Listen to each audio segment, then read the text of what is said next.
Идел буе физик культура, спорт һәм туризм академиясе белән Теләче районы арасында дуслык күпере сузылган. Ел саен академиядә белем алучы Теләче районы студентлары белән районыбыз җитәкчелегенең очрашып күрешүе матур традициягә керде. На сегодняшний день в нашей академии учатся 23 студента из Телячинского района, из которых 13 студентов факультета спорта, 6 студентов факультета физической культуры, один студент на факультете сервиса и туризма, а также 3 магистранта. Из студентов, которые учатся в факультете спорта, 3 студента учатся по специализации футбол, 4 студента по специализации 4 борьба, а также есть представители таких видов спорта, как хоккей, лыжи и игровые виды спорта. Билда муниципаль район башлыгы урынбасары Айрат Фатхуллин җитәкчелегендә спорт өлкәсендә эшләүче җаваплы белгечләр әлеге уку йортына укырга керергә теләүче укучылар белән ректор, деканнар очрашып аралашты. Мы федеральный вуз, мы готовим специалистов не только для города Казани, мы готовим для республики наших студентов, в последующем для работы, мы готовим для регионов Российской Федерации, потому что у нас много, из 57 регионов России у нас студенты учатся, из всех муниципальных образований Республики Татарстан у нас студенты обучаются, поэтому 2221 студент сегодня в академии учатся, из них вот 23 это Тюлячинский район, студенты из этого района. Очрашуда Идел буе физик культура, спорт һәм туризм академиясендә белем алучы теләче студентлары да уку йорты җитәкчелегенә үз фикерләрен, тәкъдимнәрен җиткерде. Мәктәп укучыларына үзләре укый торган факультетлар турында сөйләде. Аллаһ шөкер, нормаль мәктәбез. Тикшереп сайт торалар, тикшерәләр, но шул район нәрсә хезмәткәрләр белән дигән гел араталар, яшьләрдә гел күршәбез. Безне чакыралар, рәхмәт. Академиядә рәхмәт җыярып торалар, теге катнашалар. Ансайбат. Гел поддержкалар киттеләр, бизәр. Районыбызның Бишер авылыннан Рәзил Гайнетдинов, Шәтка авылыннан Илфир Җәләлиев та Идел буе спорт һәм туризм академиясендә уку кызыклы, мавыктыргыч булуын әйтеп узды. Киләчәктә егетләр туган якларына кайтырга планлаштыра. Әлеге уку йортында 4нче елымны укыйм, монда укучым миңа. Аллаһ шөкер, һәрьякында поддерживать итәләр. Спорт ягыннан да, уку ягыннан да бик ошый, рәхмәт. Мин үзем физик культура факультетында укыйм. Буш вакытларында академия өчен хоккей уйныйм. Атнага 3 тапкыр безнең тренировкалар. Шулай ук бассейн бушка, тренажеркалар бушка. Уку әйбәт, торырга урыныбыз бар. Барысы да ошый. Көрәш белән займасып киттем дә, монда көрәш булгач, монда возможностьлар күбрәк булды укырга. Шуңа күрә монда керергә уйладым. Тренировка көндә инде безнең.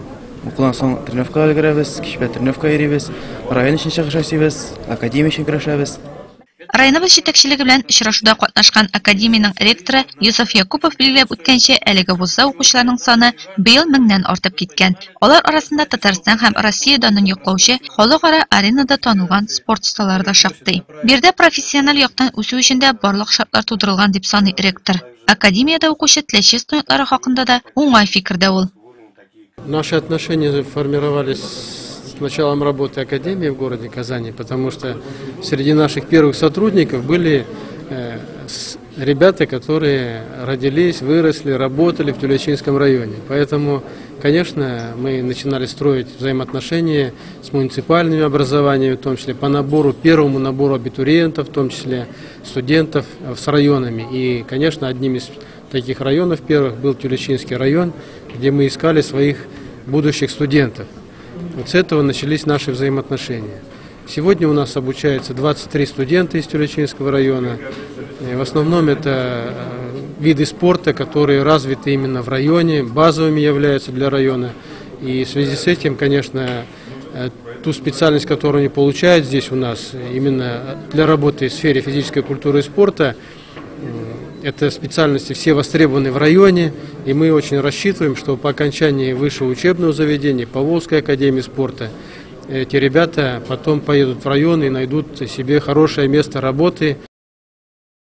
Uchrashuvda qatnashuvchilar Tleshi rayoni turida video rolik qarab o'tdi. Video filmda sport өлкәсендәге уңышлар, районда барган төзелеш, гомумән районның яшәеше ачык чагылды. Муниципаль район башлыгы урынбасары Айрат Фатхуллин районда спортның торышына анализ ясады. Спортта ирешкән уңышларны әйтеп узды.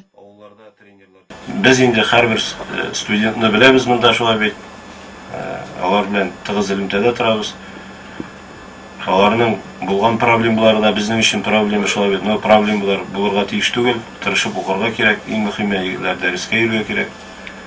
Югары, яхшы сезне укытучылар укытамында шуңа күрә без көтәбез һәрберегезне менә монда егетләрне, кызларны.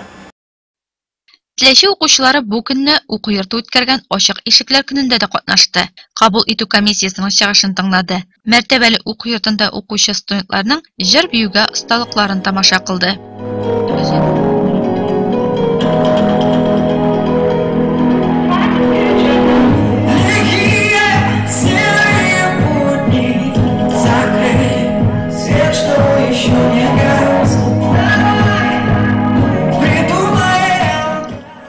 Академия белән танышырга килгән Үзәк урта мәктәбе укучылары Салават Бәдретдинов, Иван Сумбаевлар да спортны үз иткән. Алга таба Идел буе физик культура, спорт һәм туризм академиясендә укырга кереп, үзләрен спорт өлкәсендә күрсәтергә хыялланалар.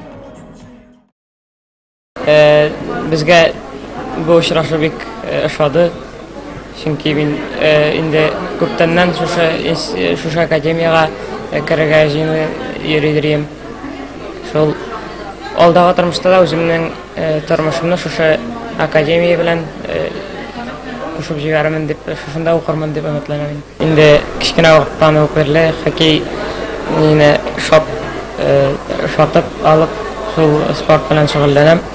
Шунда шул спортны әйбәтләп үземә өйрәнеп, зур командада уйнарга дип өметләнәм.